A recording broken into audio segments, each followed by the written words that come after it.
Oman, Yemen's functional brother, and the one country that everyone knows because it starts letter O and sounds like the sentence, oh man. Oman is a country that is located in the Southern Arabian Peninsula, specifically east of Yemen. And yeah, as some fun already known facts, it still has a monarchy that is still going on to this day. They're pretty much rich when it comes to oil, and they used to be a big deal in terms of controlling the African continent, specifically in this time period and in this part of the continent. And yeah, in the 20th century, yeah, turns out it is the 19th century, not the 20th century. Yeah, sorry about that. And yeah, in the 20th century, Oman came under the control of the British. Because of, well, what do you expect? And yeah, in 1891, after a series of succession crises, economic decline, and as well as some treaties with the British, Oman became practically a British protectorate in that they would be heavily influenced by the British, but they would be treated and respected like any independent state. Asterisk, with some limitations.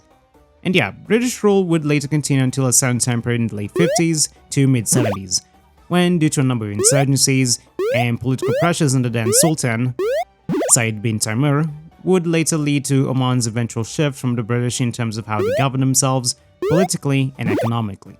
And it was in this time period where today's video will be set in, and specifically in the Dhofar region of Oman, where due to economic isolation and eventually the ideas of every college kid's favorite idiot, I mean, idol, Karl Marx, became the foundation of one of the many communist guerrilla groups in the Arabian Peninsula. Yep, we're talking about the Dhofar Rebellion from 1963 to 1976.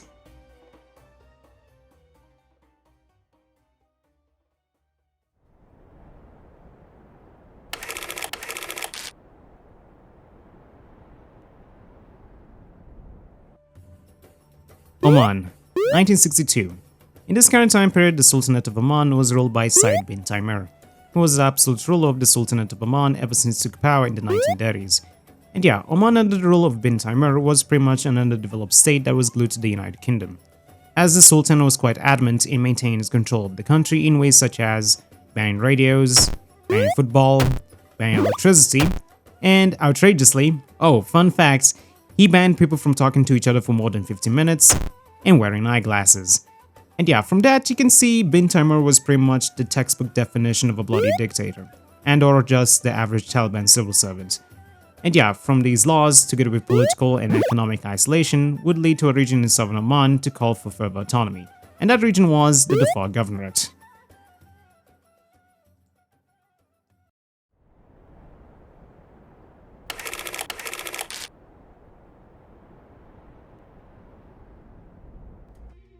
Okay, let's talk about Rebel Inc. And specifically, we're going to be talking about the maps.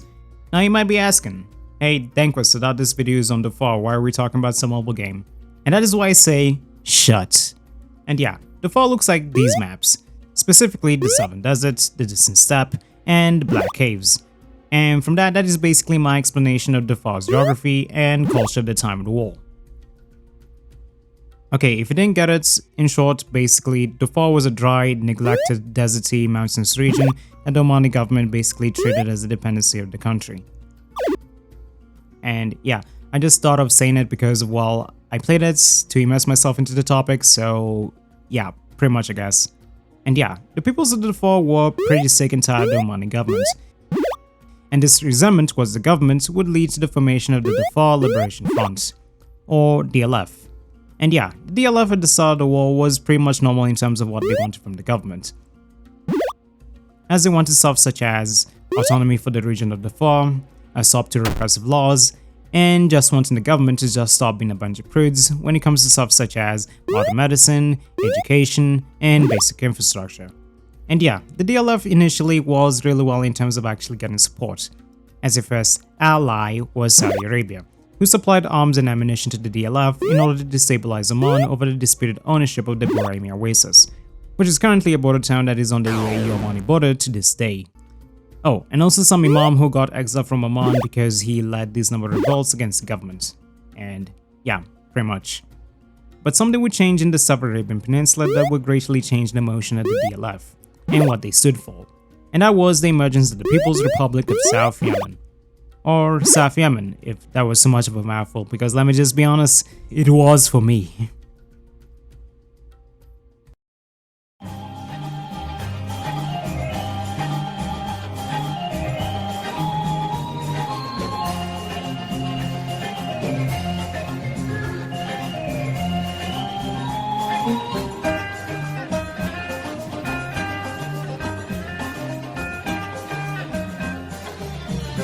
And yeah, South Yemen.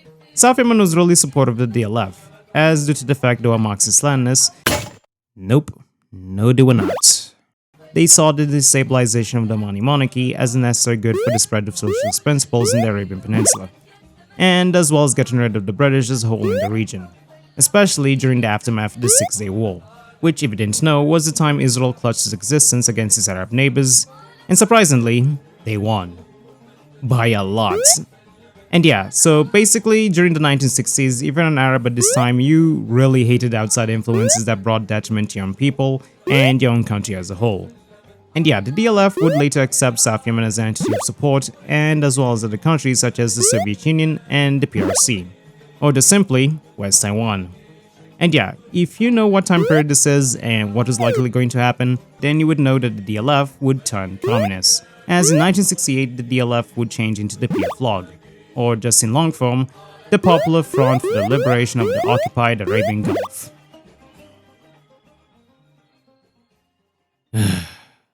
Long names. Anyways, I'm not even gonna ask. And yeah, unlike the DLF, the PFLOAG wanted this. Number 1. Kick out the British and Americans out of the Arabian Gulf. Number 2. Kick out the Omani monarchy and as well as other monarchies in the Arabian Peninsula. And 3. Bringing in social and economic reforms in ways such as ending tribalism, implementing land reforms, and nationalizing key sectors of the country such as oil and infrastructure. And other stuff such as, well, advocating for gender equality between men and women. Which, not gonna lie, is pretty based, especially for the time and place, and yeah, you can't really blame them. Like, let me just be honest, kinda cool. And yeah, with this large support base, the DLF, now PFLOAG, was very formidable in terms of driving support for their cause in the Dhofar region, as they carried out hit-and-run tactics on the Omani armed forces in ways that made the Omani government look like they were going to lose the entire region, and possibly the entire government. Which is not really surprising because of the fact that they were still using World War II guns, they were mostly reliant on the British in terms of defense, and due to the Sultan's paranoia, there were no high-up military positions that were held up by local Omanis, hence limiting decisive action by the Omani military whenever the PFLOAG ever made any advancements. Unlike the PFLOAG, which had AKs, mortars, Katyusha rockets, and an army that had both men and women fighters. And yeah, but something would become a problem for the PFLOAG, and that was the question of, well, hey, what are we fighting for, FMS? And yeah, here's where the problem came in. Okay, first of all, the original members of the former DLF. They saw the PFLOAG as, well, contradictory to their original goals of autonomy and greater freedoms, as they didn't agree to the idea of a pan-Arab socialist movement that would tumble the political and social structure of the Southern Arabian Peninsula. And yeah, this would lead to some, even the original members of the group, to defect to the side of the Omani government, and some who saw the PFLOAG as too radicalistic, and some who saw the PFLOAG as not so radicalistic, to form internal factions that were separate from the conventional goals of the wider PFLOAG. Factionalism aside, the PFLOAG would still dominate parts of the Dhofar Governorate, as they continue pushing out the Omani military in battles such as the Battle of Dhofar, where the PFLOAG won because of reasons such as weapon superiority, terrain advantage, and better military training. But later on during the years, there would be something that would break the entire momentum and finally change the entire tide of the entire insurgency, and that was a coup.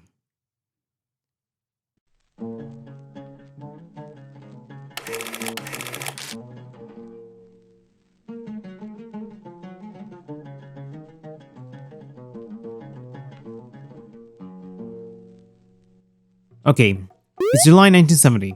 The Sultan of Oman was overthrown by his son, Qaboos bin Said, who by the way was this guy who was the former Sultan of Oman and died in 2020. And yeah, to the benefit of most in the country, he advocated for major social, educational, and military reform that would consequentially lead to the aforementioned defection of former DLF members into the side of the Omani government. And yeah, Qaboos was ready to bring the entire war into an end in ways such as 1. Incorporating Dhofar into Oman proper rather than just keeping it as a dependency of the rest of the country. 2. Initiating development programs such as building schools, hospitals, and laws for the people. And 3. Pardoning subjects who were opposed to his father. And trying to diplomatically play around with other states to make South Yemen a regional pariah. And yeah, with help from the British in terms of reinforcements, they would carry out development programs that would shift local support from the PFLOAG to the new Omani governments. The British in this case would go with the Hearts and Minds campaign to fight the insurgents, as well as doing intelligence work, medical assistance, and veterinary services for the peoples of the Dhofar.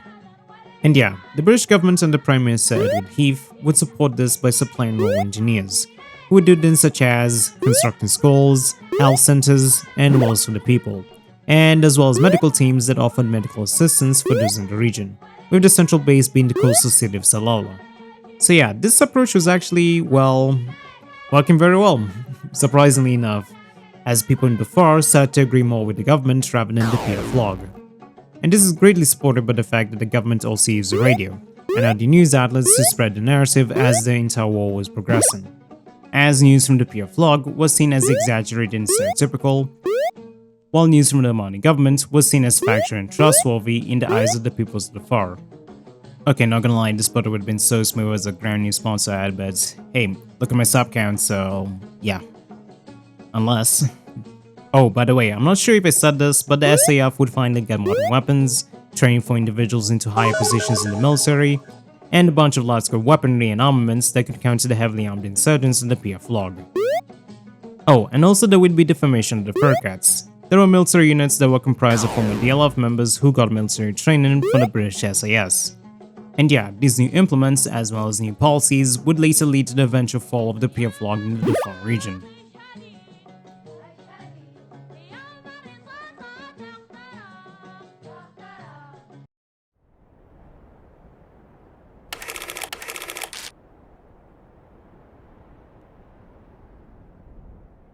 So let's check out the PFLOAG. And yeah, the PFLOAG at this time, and I'm specifically saying the early 70s, was not really doing well in terms of international support, and just generally degrading as military front in the region. As one, China, the PRC, decided to cut off support for the PFLOAG as they changed their mind about the insurgent group during the 1970s. And this was because China was trying to form good relations with non-communist countries, and actually trying to open up their economy during and after the entire fiasco that was Mao's reforms. South Yemen was also not really doing well in this time period. As one, due to the fact that South Yemen was the PFLOAG's only sole major backer, they would face the majority of the sanctions and backlash that came from the actions of the PFLOAG. And this together with the actions of the South Yemen government, which is very open to the idea of aiding Marxist paramilitary groups in the region, especially those that were against the Arab monarchies that were aligned with the West.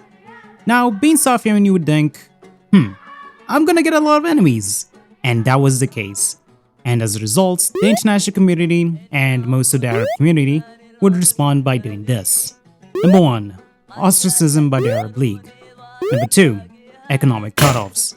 Number 3, stricter patrols on the South Yemen-Omani border. And finally, internally causing political and economic issues that would also drag them into further issues in the coming future. And yeah, with this, the PFLOAG would come up with ways to try to efficiently run their movement. Especially since, well, South Yemen is not really doing so well at the moment. Such as trying to reduce military spending and instilling better military discipline on the fighters of the movement.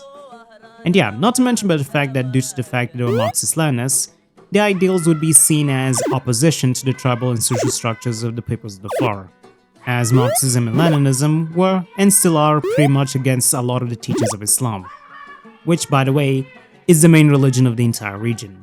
So it won't really work out, as they advocate for greater secularism and pretty much a very materialistic point of view on general life. And yeah, now into the 1970s.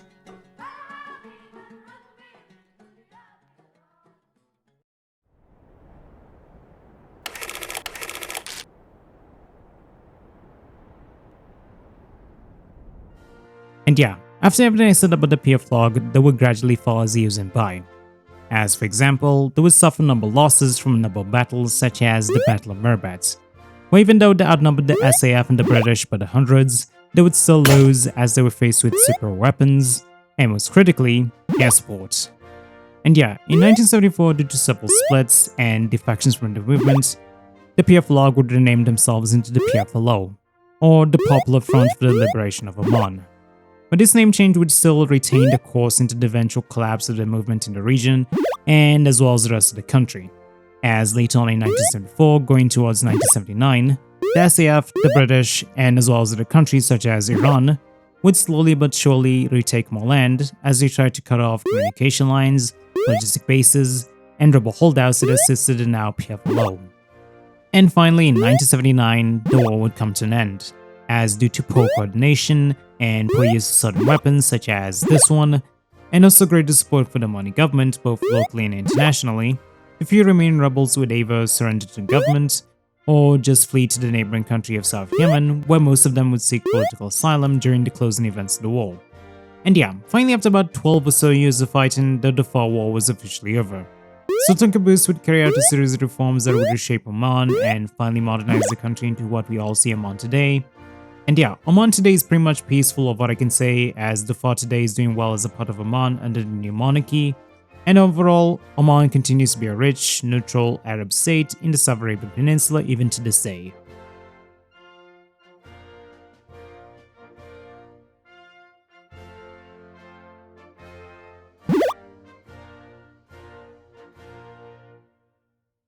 Alright, so that was the Dhofar War, and yeah, this video took me more than 5 fucking months.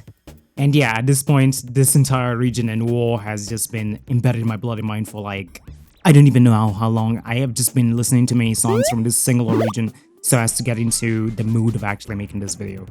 But hey, that's not the point. At least I got a video, so yeah, we good. So yeah, I sound so fucking cringe. And yeah, from what I can say, I don't really have much minus the fact that yeah, basically, hey, if you like this video, you can like and subscribe for more content like this in the future. And yeah, if you feel like I've made some mistakes or some oversimplifications, I know I did, then just type down into the comments where I will possibly make a follow-up video to this entire war and everything that was going on before and after this entire war. And yeah, so yeah, after all of that, I don't know, I just wanted to say that this video would have gotten out earlier if it wasn't for the fact that I had university stuff and other multiple events that were just occurring during 2025. So yeah, and yeah, without wasting your time, I'm very sorry. I guess I can say have a nice night, have a nice day, and yeah, that's pretty much it. I guess I'll see you guys in 2026. Or earlier. I mean, I don't even know. I mean, it depends whether or not I'm actually gonna be having a lot of energy to even continue this, but hey, I'm still continuing this, so yeah, I'll see you. Anyway, cue the outro.